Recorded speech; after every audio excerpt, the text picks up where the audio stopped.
The X Zone Radio Show with Rob McConnell is largely an opinion talk show. All opinions, comments, or statements of fact expressed by Rob McConnell's guests are strictly their own and are not to be construed as those of the X Zone Radio Show or endorsed in any manner by Rob McConnell, Relmar McConnell Media Company, the X Zone Broadcast Network, its affiliated networks, stations, employees, or advertisers.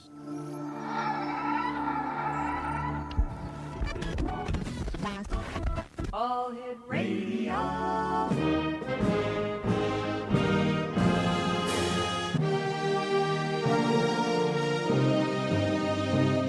Welcome to the X Zone, a place where fact is fiction and fiction is reality.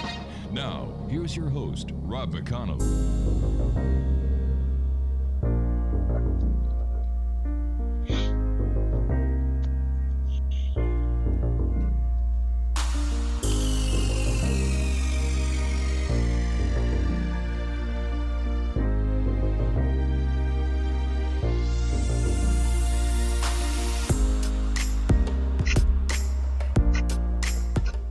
And welcome to the X Zone, everyone. My name is Rob McConnell, and this edition of the X Zone is coming to you around the world on the X Zone Broadcast Network, Talkstar Radio Network, Mutual Broadcast Network, iHeartRadio, and then Simul Radio and Simul TV.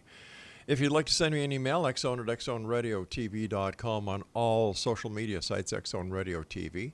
And to find out about the programming that we have available for you 24/7, 365 on the X Zone Broadcast Network, visit www.xzbn.net.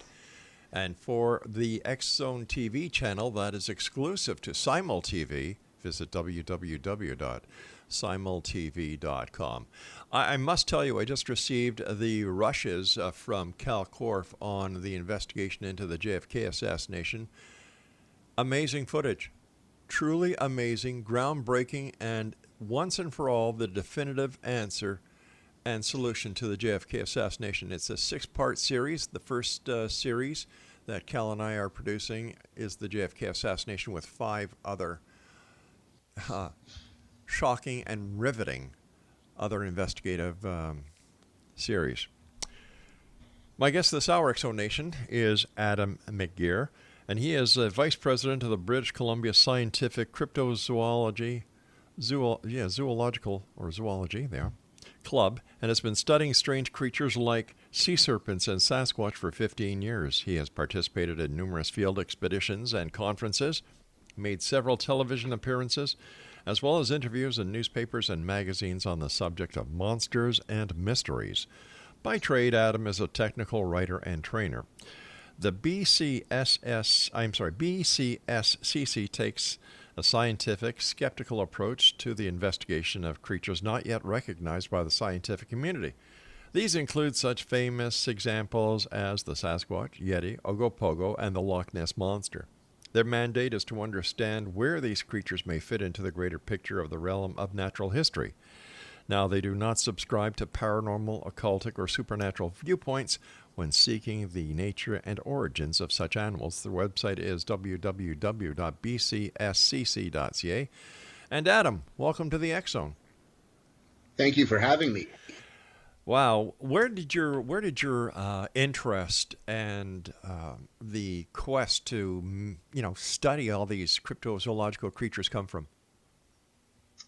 Well, I would say it started fairly early on. When I was a kid, I enjoyed subjects like ghosts and ancient mysteries like the pyramids and Stonehenge. And as I began to kind of read up on those subjects, I discovered cryptozoology, or the study of animals that have yet to be discovered and cataloged by science. And I think it's kind of a combination of a love for animals and the natural world, and also a love of mysteries and the unknown. Have you yourself witnessed a Bigfoot, a Sasquatch, a Yeti, or a lake monster? I have not. And that is probably the most common, frequently asked question that we get here. We do have some members who are witnesses, and we do speak to a lot of witnesses or people who feel that they did see something out of the ordinary. But I myself have never seen one, and I like to think that that helps me remain kind of neutral and unbiased on the subject. How many members of the BCSCC are there? Well, it's hard to say exactly. We have a number of members that we communicate online with through social media in our groups. We have a number of members who kind of receive our quarterly newsletter. And then there's kind of a smaller subset, I would say, under 50, who actually meet up on a semi-regular basis and do things like field work and investigations. But as you can imagine, not everybody has the time or the resources to be able to go out into the field. So I would say there's kind of a small, tightly knit group of investigators who actually make regular visits out into the forest or out onto the water. Let me ask you this question. What, in your opinion, as someone who researches the cryptozoological creatures, is Bigfoot? What is it? Yeah. That's a good question. Personally, I think if Bigfoot does exist, and I'm not saying that it definitely does or it definitely doesn't, but if it does exist, it is a living, breathing, biological animal.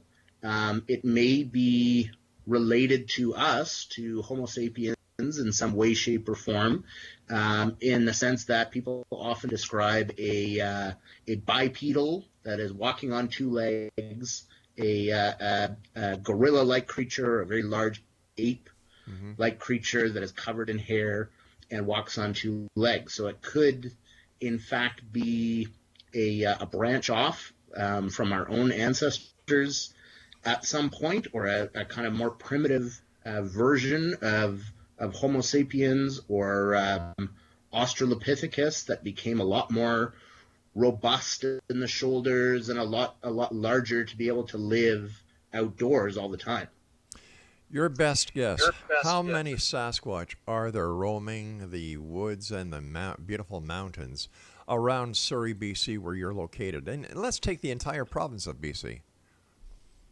Yeah, well, I was going to say Surrey, BC. We have a large metropolitan area here. But of course, British Columbia is a vast province, and Canada in general, most of Canada is actually uninhabited. Yes. We have a vast wilderness here, and in British Columbia, most of the population is clustered kind of along the border of the United States. But the rest of the province is quite rugged, and there's a lot of outback out there. And when it comes to the subject of how many there are, it's a good question. Sometimes people fall into the habit of thinking about the Sasquatch or the Bigfoot. Like there's only one that is seen over and over again. But there must be several of them in order to sustain a population, just like, the black bear or the grizzly bear. So there could be anywhere between 100, 500, even a couple thousand in order to kind of propagate their species. Something that has bothered me from the very first day that I had the opportunity of speaking to Bigfoot, cryptozoologist, and my very first interview with Bigfoot was with Lauren Coleman himself, is that these animals are not protected by any law in Canada or the United States. And yet, I'm an animal lover, please don't get me wrong. Animals that are recognized to be in existence are protected under the Criminal Code of Canada. So why isn't Bigfoot and any other cryptozoological entity not given the same protection as a little puppy or a kitten? Well, that's a good question. I would certainly like to see some more definitive protection in place, but I think it's a matter of not having the proof of these species yet. If that ever were to come, I think the protection would come fairly soon after. But no disrespect to anyone who's listening, there's no proof of God either, and yet Millions upon millions upon millions of people believe he exists, and there are certain rights that are given to people who do believe in the existence of God. So why isn't the same courtesy and the same law applicable to Bigfoot? Yeah, it's interesting you say that. I think for some folks there is a degree of faith. They've either seen something or they've heard from somebody that they trust, to the point where they know in their minds and in their hearts Right. that there's something out there, that there is another species waiting to be discovered. To a certain degree, I think there is some implicit protection, because at least in the province of British Columbia, you cannot obtain a hunting license for Bigfoot or Sasquatch at this time. Right. And if you were to kill or hunt a species that you do not have a license for, then you could face fine or repercussions under the Wildlife Act.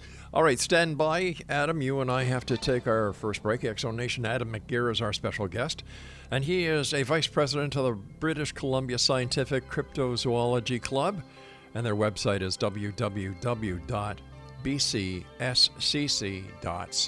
And Adam and I will be back on the other side of this break as cryptozoology is the topic this hour here in the X Zone from our broadcast center and studios in Hamilton, Ontario, Canada. My name is Rob McConnell. Don't go away.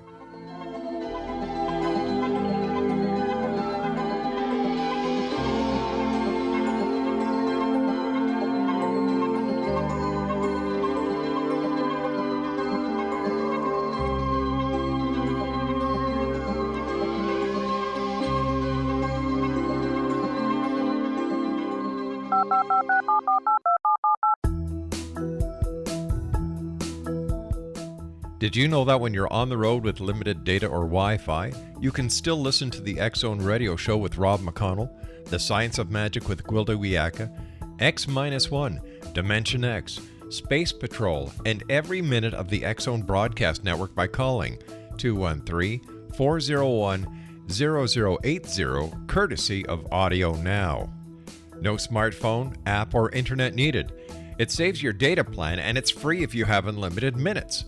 Call 213-401-0080 to listen on any phone, anytime, anywhere. Remember 213-401-0080 for the best of the paranormal, parapsychology, and sci-fi radio programming anywhere, 24/7, 365.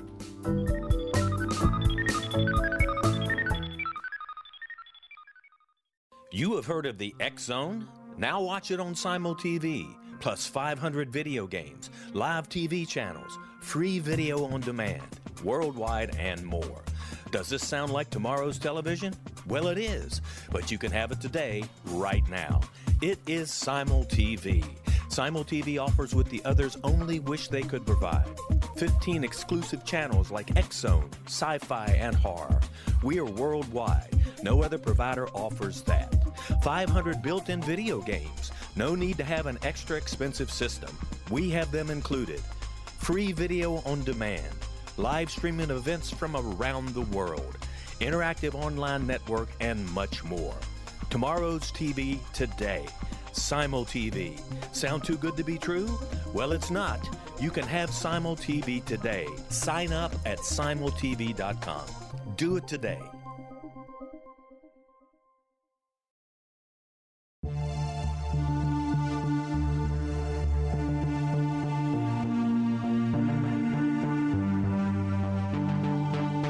We live in rapidly shifting times of extreme volatility and uncertainty. Such profound change brings a unique opportunity for the evolution of consciousness. I'm Gwilda Wiyaka, host of Mission Evolution Radio Show, a program that explores the latest scientific developments and deepening spiritual truths supporting human evolution. Join me on xzbn.net, where I interview leading experts in science, physics, medicine, spirituality, and more. By applying divergent viewpoints to leading-edge topics, we uncover expansive and evolutionary truth to assist you on your path to enlightenment. More information and past episodes are available at missionevolution.org.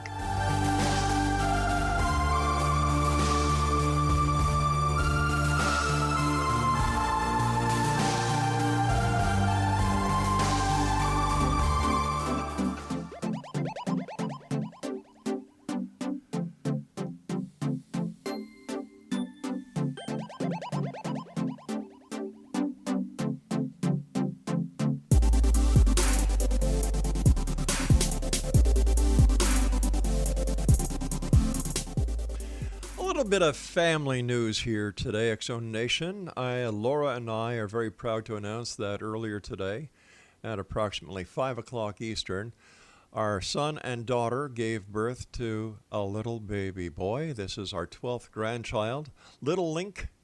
As well, his name is Lincoln. We call him Little Link.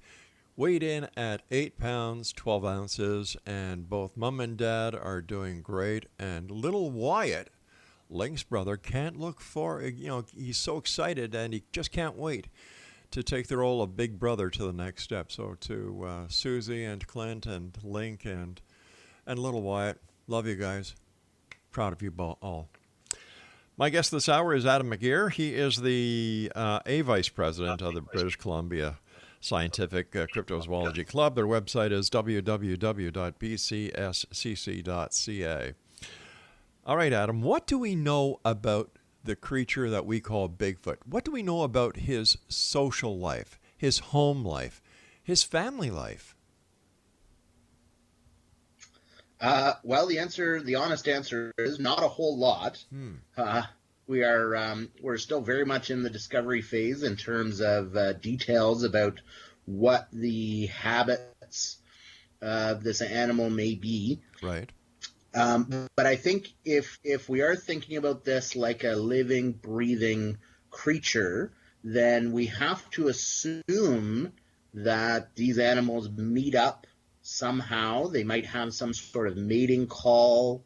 They may even share food or other resources.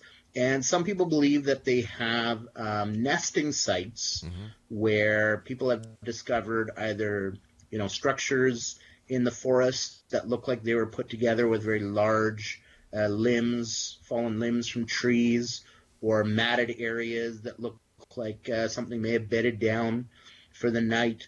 So if these are living, breathing creatures, then they must eat and sleep and reproduce just like us. Based on the research that your association or your club has done, have there been eyewitness accounts of adult Bigfoots, smaller Bigfoots, as well as juvenile Bigfoots? Yeah, that's a good question, actually, because it is a common misconception that all big feet, if you will, to coin a phrase, are enormous creatures, 8 or 9 feet tall, 300-400 pounds. But of course, they wouldn't come out that way. They must start smaller, right, as baby big feet, and yes, there are some reports of people seeing juvenile or smaller, shorter, almost child-size creatures still covered in hair and still exhibiting very wild behavior, but not the gargantuan sizes that are typical in the reports of, say, adult Bigfoot, which are 8 or 9 feet tall, or even excess of that size. According to the research done by the BCSCC, has there ever been communication or interaction between Bigfoot or big feet and humans? And also, once again, according to the research that you people have done, has anyone ever been attacked by a Bigfoot? Yes, there are several researchers who, when they go out into the forest, they perform what is called a wood knock. Right.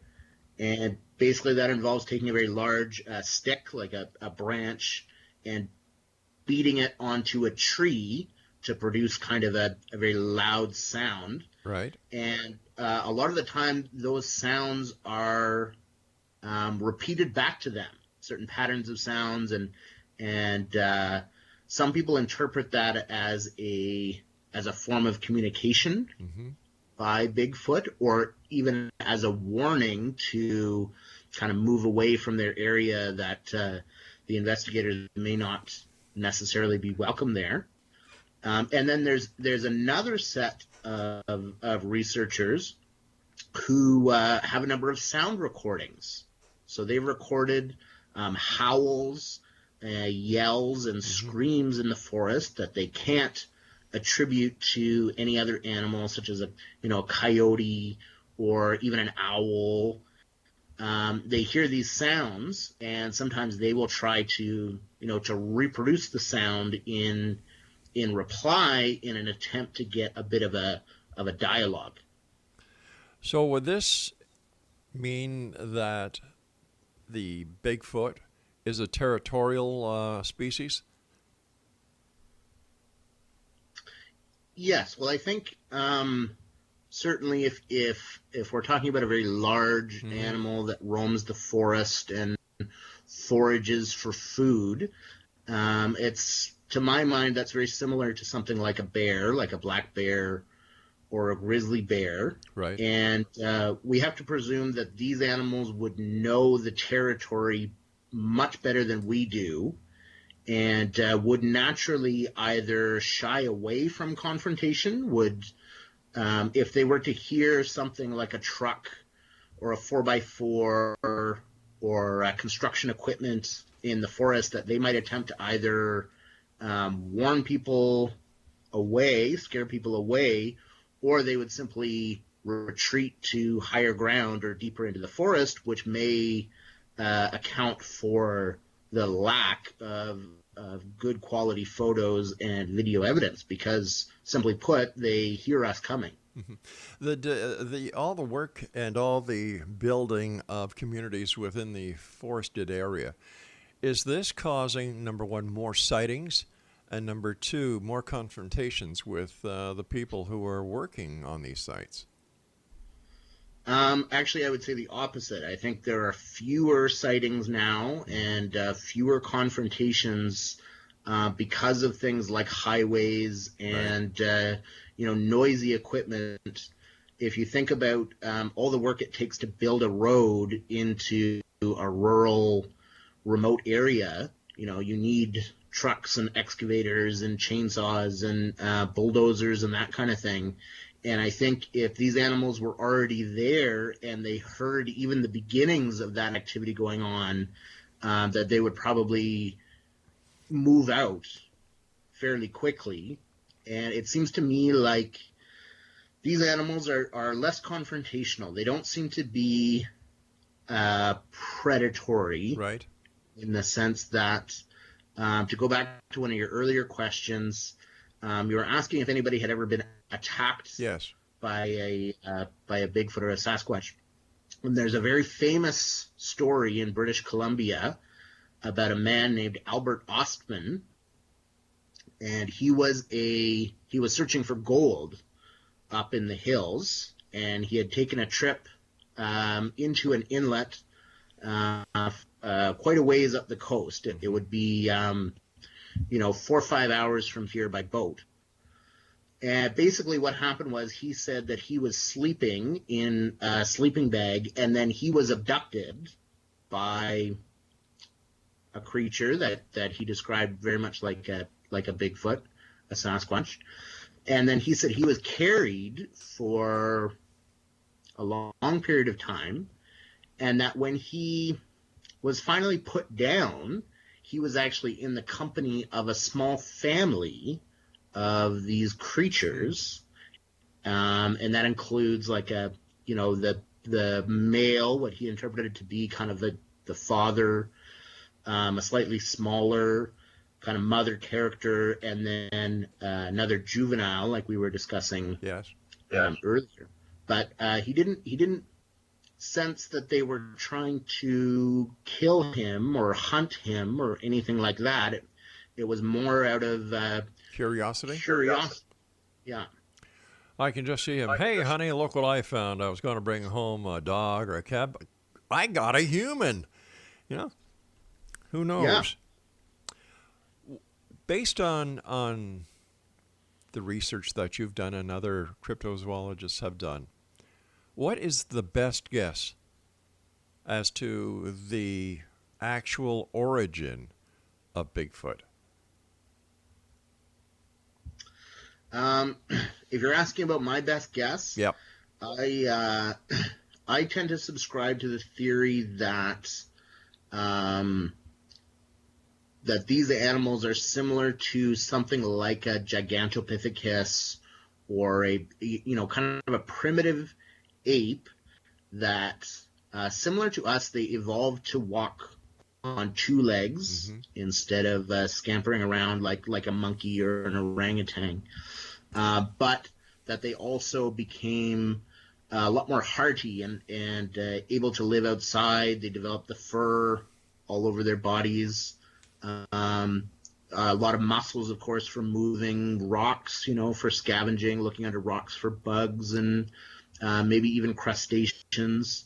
There's some reports, especially from the First Nations peoples in this area, of Bigfoot or Sasquatch being seen digging in the sand for things like clams and different types of crustaceans that you might find on the beach. Adam, we're going to have to do a bit of a cliffhanger here. I have to take my news break at the bottom of the hour.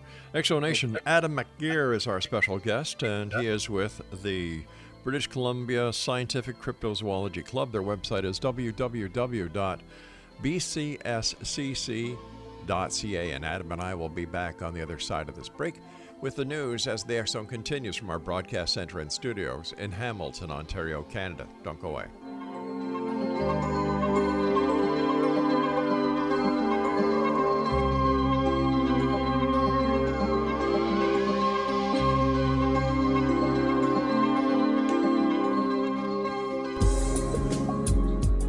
From our broadcast studios in Hamilton, Ontario, Canada, to the world and beyond, you're watching the X Zone Broadcast Network, www.xzbn.net.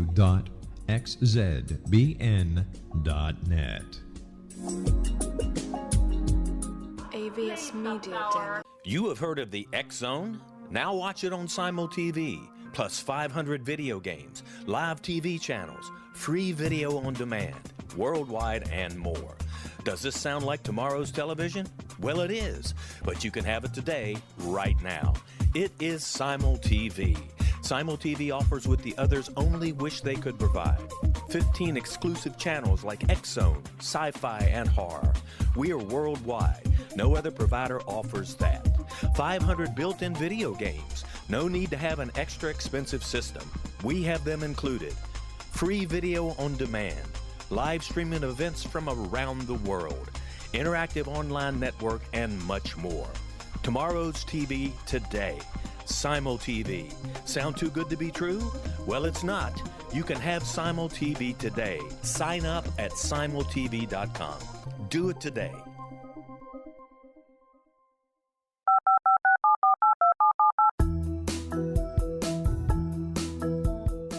Did you know that when you're on the road with limited data or Wi-Fi, you can still listen to the X Zone radio show with Rob McConnell, The Science of Magic with Gwilda Wiyaka, X-1, Dimension X, Space Patrol, and every minute of the X Zone broadcast network by calling 213-401-0080, courtesy of Audio Now.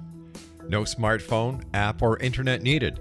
It saves your data plan, and it's free if you have unlimited minutes. Call 213-401-0080 to listen on any phone, anytime, anywhere. Remember 213-401-0080 for the best of the paranormal, parapsychology, and sci-fi radio programming anywhere, 24/7, 365.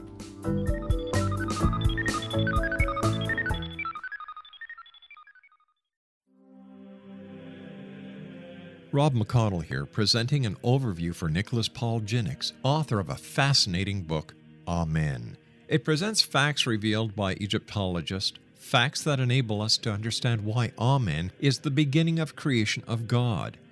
It provides recommendations for religious leaders of the major religions to unify their beliefs and teach the Word of God. Love one another. Amen informs people how mankind conceived God. It was the Egyptians that developed the concepts of a soul, a hereafter, and Son of God. And finally, after the worship of many gods, they conceived the belief in one universal God, the maker of all there is. For more information, visit www.futureofgodamen.com. That's www.futureofgodamen.com. futureofgodamen.com.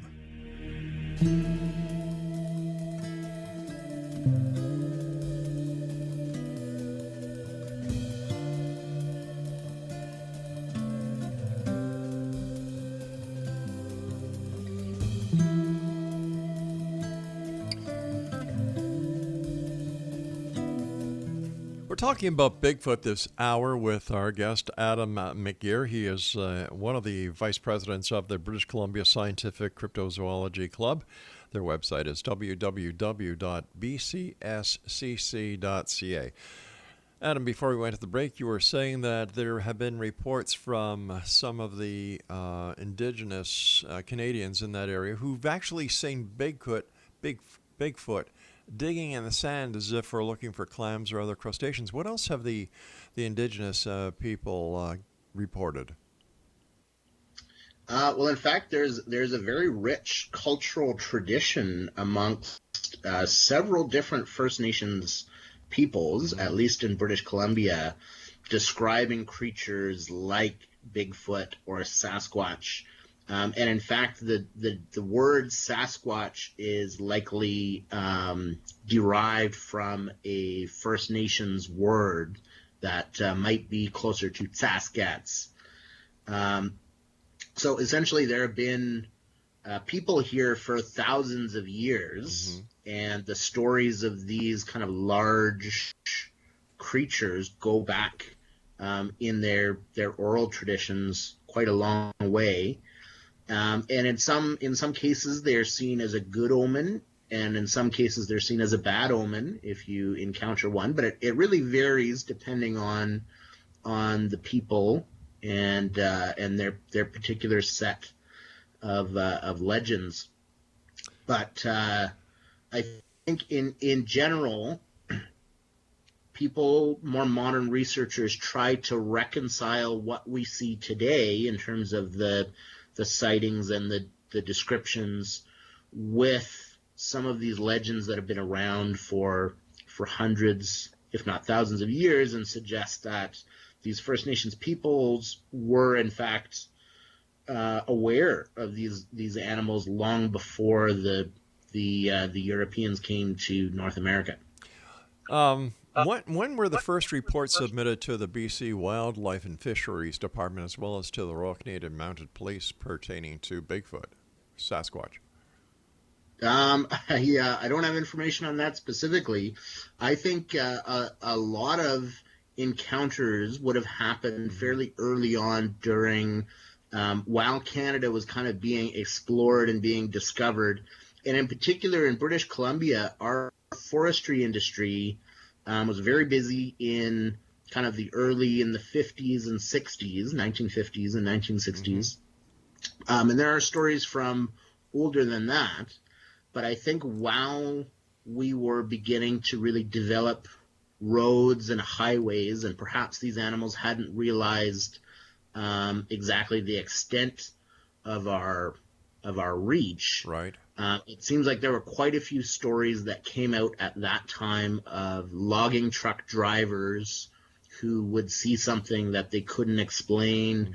And keep in mind, these folks see a lot of bears, black bears. They see mountain lions, all the different animals that you would expect to see in an area like that. These guys are often hunters or wildlife enthusiasts. So if they're reporting something that they can't explain, right, then it's just maybe there was something else out there. Have you or any of the other members of the BC Scientific Cryptozoology Club or any other Sasquatch Bigfoot investigator in BC come across any scat or hair samples that they've had sent for analysis? And if so, what were the results of the analysis? There are some investigators who will look for things like scat or hair samples.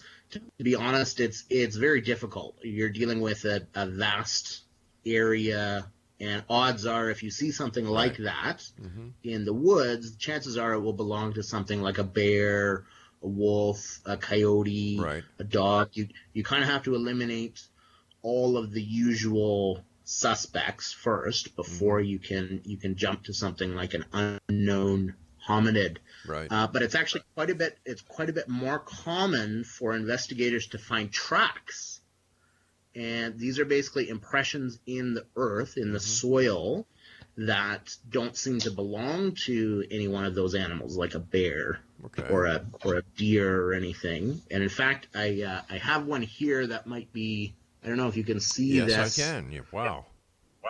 On your screen. This is actually a copy of a copy of a copy of a track, so the detail isn't very good here, but you can clearly see that there are 5 toes here, and it's quite a big foot. What size would that be in human standards? This would be quite large. This, if you think of Shaq, right, the basketball player, I'm a size 10 shoe. This has got to be a size 25. My gosh. But the detail on this print, you can see it's quite deep. Yes. So whatever made this print obviously had a lot of weight that it was carrying, and it would be difficult for somebody like me, even though I'm a little bit heavy set, it would be difficult for somebody like me to leave a print of this size and this depth in the earth. Whereabouts did that print come from? This print is actually a copy of prints found at the site of the famous Patterson-Gimlin film. Wow.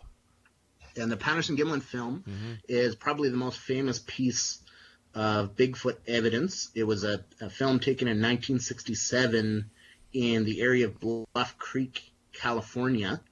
And it's probably familiar to anybody who is familiar with the subject of Sasquatch. That's the one that depicts the large animal kind of crossing the creek bed. But isn't there a lot of controversy even within the cryptozoology research group, that some believe that the film is legitimate, and others who have done backgrounds investigations into Patterson and Gimlin, kind of taint the credibility of the film? Yes, absolutely. There is quite a lot of controversy. Yeah. And as far as I'm concerned, nobody can say for certain whether or not the film is authentic or not. I've personally spoken with Mr. Gimlin, who was there that day, and I find him to be a very pleasant and trustworthy individual. Mr. Patterson has passed on, right, unfortunately. But there's been countless analyses done of that film, and a number of people have come forward saying that either they were the man in the suit that day, or that they can prove that the film was faked. But then a lot of the time, those claims are not backed up by any evidence. But what about Gimlin himself? Was he ever subjected to a polygraph test? And if so, what were the results of the polygraph test? I can't speak to whether or not he was ever subjected to a polygraph test. I mean, people in law enforcement know that polygraphs are kind of hit and miss, and in fact, they're not used conclusively anymore to prove that. But isn't it a tool that is used by researchers? For example, there are many cases within the UFO community that people who claim to have been abducted, for example, Travis Walton and the entire crew were subjected to polygraph tests. And Bob Hieronymus, who came forward and claimed to be the person inside of the famous suit, he underwent a polygraph test and he passed. Yeah. I'm familiar with Bob Hieronymus, and many of the claims that he made have there have been some inconsistencies in his claims, and there's also nobody has yet to produce the suit or even a piece of the suit that was used that day. So if the suit was created or it was purchased from, say, a special effects shop or a costume store, there should be some kind of shred of evidence that we can use to either recreate that suit. And the other detail is this is 1967. So this is, if you think about Planet of the Apes or Space Odyssey 2001, the special effects in that day were somewhat primitive. And to make a suit look as convincing as it does in the Patterson-Gimlin film would have required quite a bit of expertise. We can also use the God analogy in this case as well, where, once again, there's no evidence that a God really does exist, and you've got millions upon millions who believe. Here's a question I'm going to ask you, and I'll give you a bit of time to think over the answer as we go into this final break. How come there has never been a cadaver of a Bigfoot brought forward? Throughout Canada, there are deer that are hit, moose that are hit, mountain lions that are hit. You name it, you find them on the Trans-Canada Highway at some point. How come, if Bigfoot is real, there has never been a cadaver found of a Bigfoot either on the highway or in the forest? We'll be back on the other side of this break as we wrap up this hour here in the X Zone with our special guest, Adam McGIRR. He is a vice president of the British Columbia Scientific Zoology Club, and their website is www.bcscc.ca. This is the X Zone. I am Rob McConnell, and we're coming to you from our broadcast center and studios in Hamilton, Ontario, Canada. This is the final wrap. Don't go away.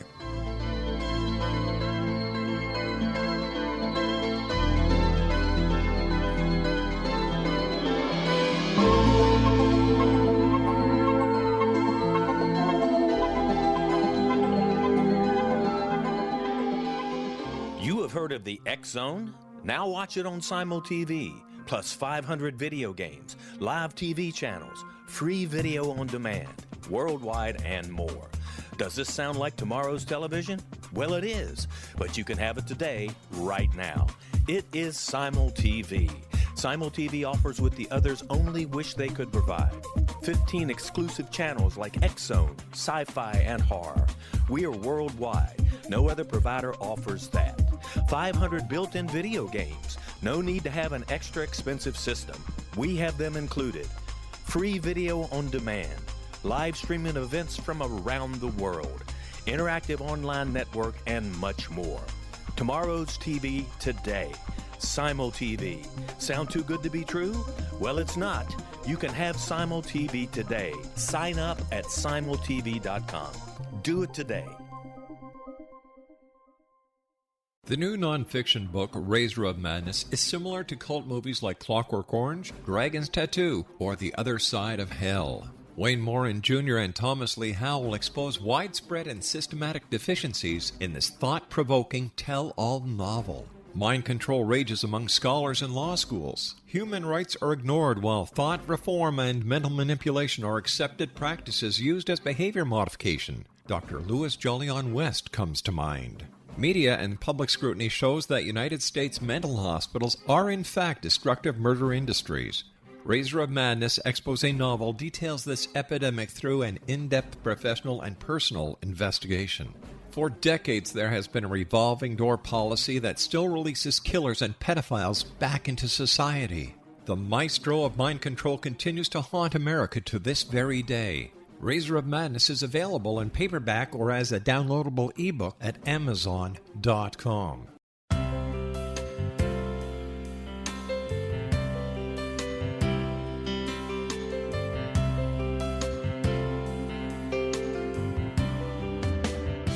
The concept of a new age has been around since the late 19th century, yet much of its original meaning has been lost. What exactly is the new age? Is it a religion, a collection of obscure esoteric practices, a series of doomsday predictions, or an astrological event? The New Age Chronicles is a unique complementary publication bringing reason and grounded information to separate fact from fiction. Chock full of valuable information to support you as we make the monumental shift into the new era. You won't want to miss a single innovative issue. The New Age Chronicles newspaper is coming soon to www.newagechronicles.com.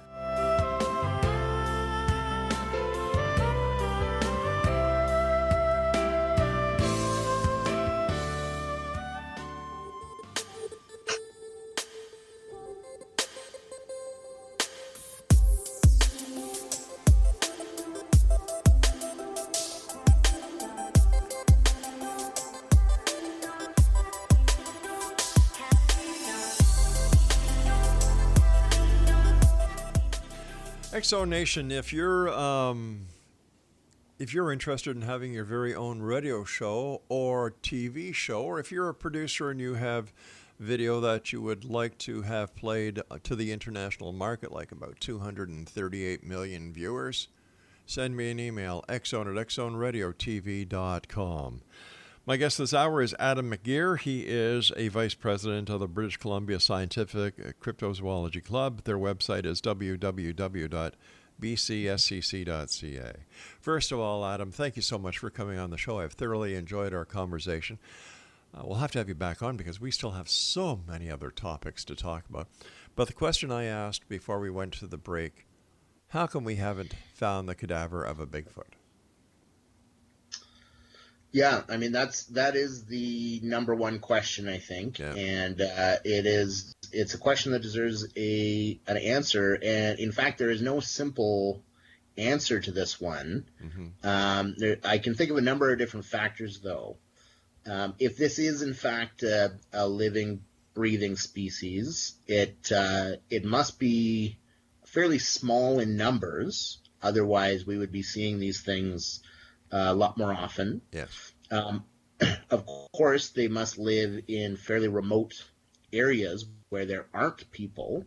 We were talking earlier about how they might hear us coming and they might move to higher ground or try to avoid confrontation with things like automobiles.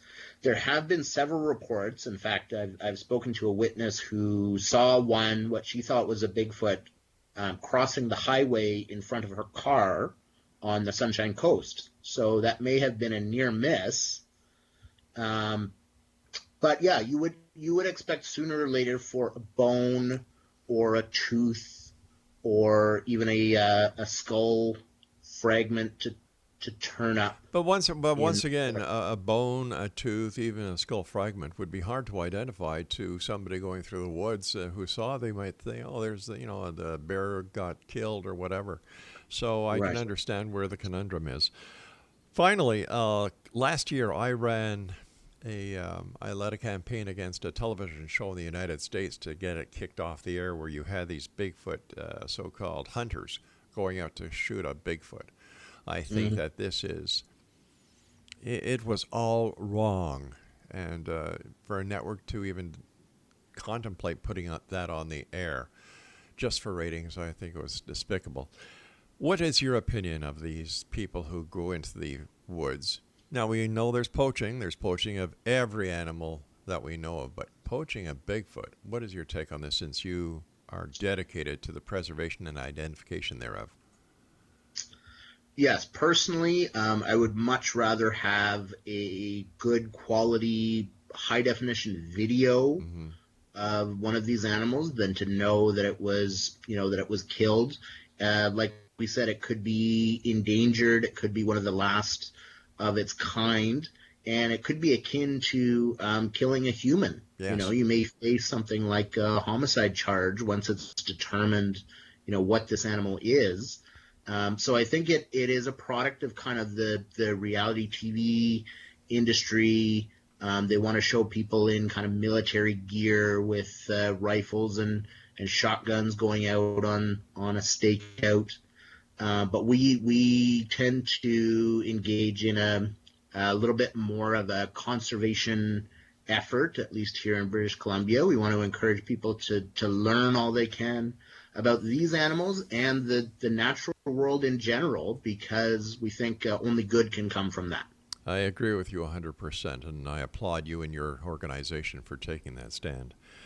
Let's talk about something else. We still got so many other topics to talk about, but Ogopogo, right in your province. Tell our listeners about Ogopogo.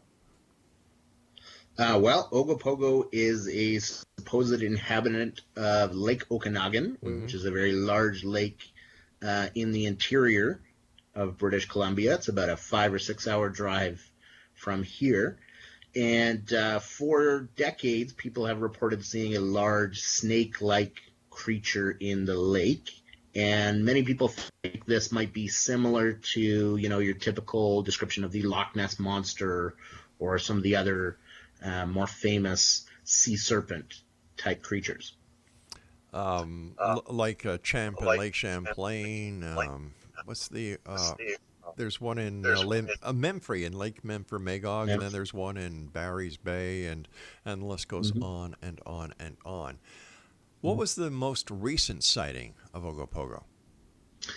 There have been several sightings, actually. I know of a few just in the past few years where people were on a dock, having just parked their boat, being out on the water, and they described a 40-foot snake-like creature swimming its way through the water. Now, unfortunately, there's no picture, there's no photographic evidence from that account, but there are pictures and there are video clips of unidentified objects in Lake Okanagan, and it is a fairly busy lake, especially right now in the summertime. There are lots of people water skiing and enjoying activities on and around the lake. So I'm hopeful that somebody, now that we have cell phone cameras and GoPros and things like that, I'm hopeful that somebody will obtain quality footage in the near future.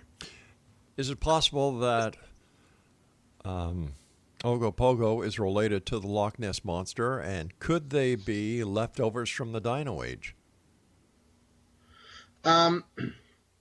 It is possible that both creatures are similar in the sense that they are unidentified. There's a possibility that they are in fact not sea serpents at all, but rather something like a large freshwater seal or a river otter that has grown to very large proportions, and that there's also some issue with the size that is reported. People, their depth perception may be affected. They might be exaggerating a little bit, like a good fish story. But I want to remind the listeners that the Ice Age took place about 10,000 years ago, and I think both the areas in Scotland and in Lake Okanagan would have been covered by ice.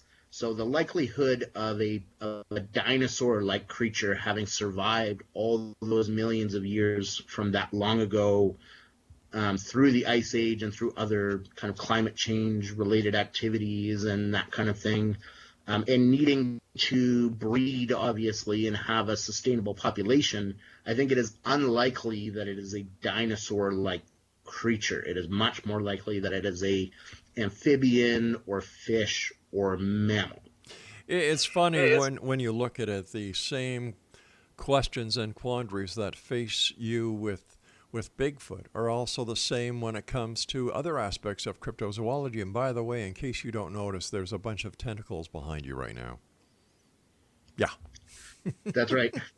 The Kraken is a kind of an ancient cryptozoological story. Sailors from the Viking era would describe their ships being attacked by a creature just like the one behind me. And now we know about the giant squid. Yes.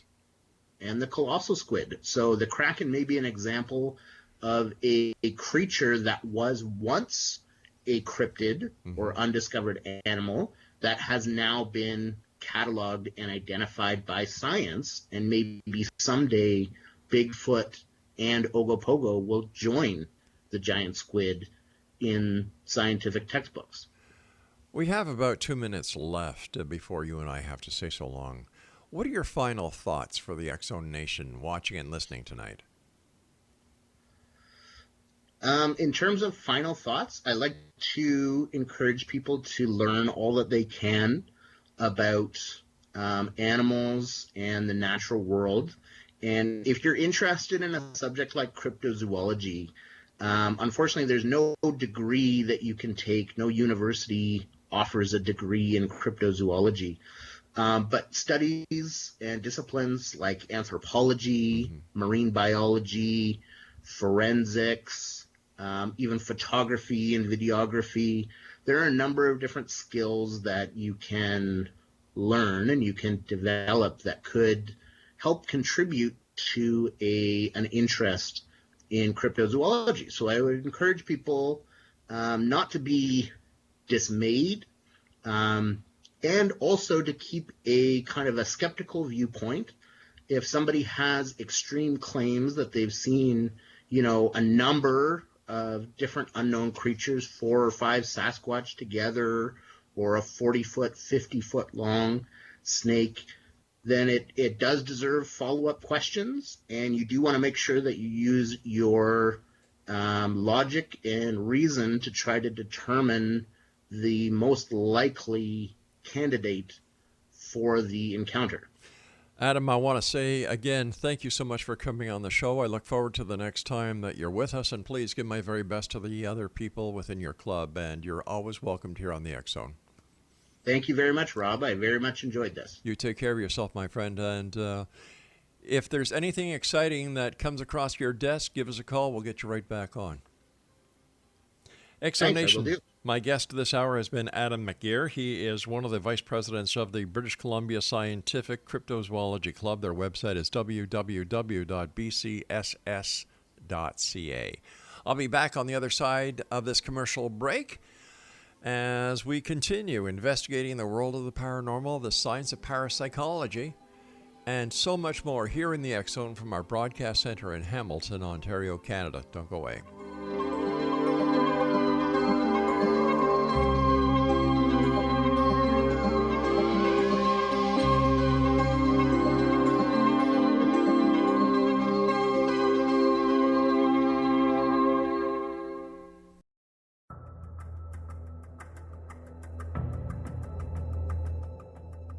Modern Esoteric, Beyond Our Senses by Brad Olson, consummates the lifology story about where humanity originates.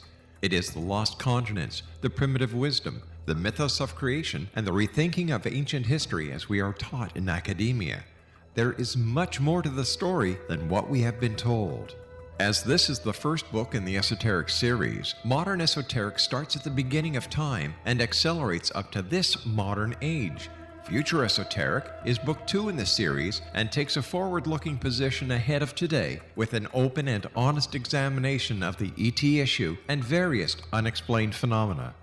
To discover the writings of author Brad Olson, visit www.bradolson.com. That's www.bradolson.com.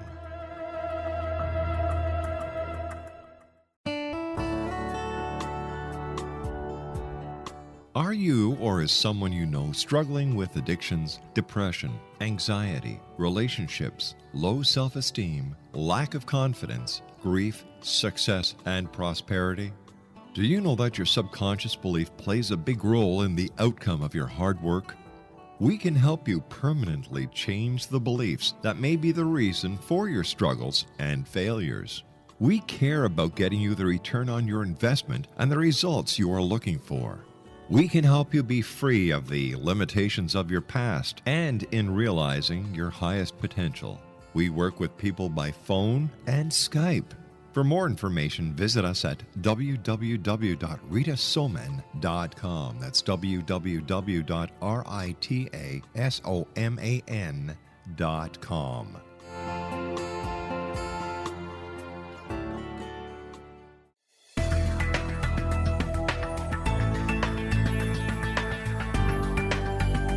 Do you think you have energy problems in your home? Do you feel better when you're away than when you're home? Joey Korn is a global leader in the world of dowsing who specializes in personal energy clearing and space clearing. He can help you create an ideal energy environment in your home no matter where you live in the world. Learn about his remote spiritual house cleaning services and much more at www.dowsers.com. You can get Joey's book, Dowsing, A Path to Enlightenment, as well as other dowsing books and tools, Kabbalah books, and Walter Russell books. Joey's work is really amazing. Go to dowsers.com right now. That's DOWSERS.com or call 1-877-DOWSING. That's 1-877-369-7464.